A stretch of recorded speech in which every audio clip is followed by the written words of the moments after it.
बरह बरिस के उमरियात पिया परदेस गइले हो ललना सासु ननदी बड़ी बैरन बहुत दुखवा देलिन। बरह बरिस के उमरियात पिया परदेस गइले हो ललना सासु ननदी बड़ी बैरन बहुत दुखवा देली न हो। ललना देवरा बोलेला बिरही बोलिया करे जवा में सालेला। ललना देवरा बोलेला बिरही बोलिया करे जवा में सालेला। गोद मोर सुन बालक बीनु से जिया बलमु बीनु हो ललना महल मोर सोन दीपक बीनु अंधेरा घरवा लागेला। ललना दीपक मोर सोन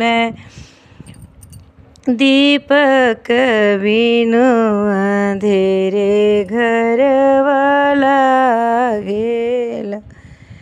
जिस दिन जियरा उदास भइले पिया रहिया जो हिले हो ललना पिया मोर भइले नीर मोहिया दर्दियो न जानेल। ललना पिया मोर भइले नीर मोहिया दर्दियो न जानेल। लिखी लिखी पतिया पठाइले अरज सुनाइले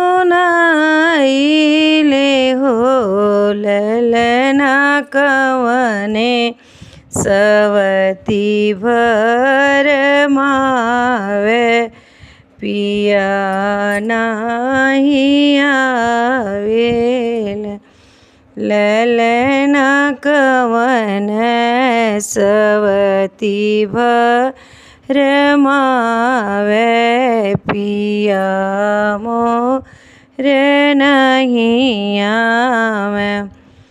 मनवा मेरे मोर आवे हृदया में समाई गईली हो ललना खाई के जहर मारी जइबे पिया के बिरोगवा में।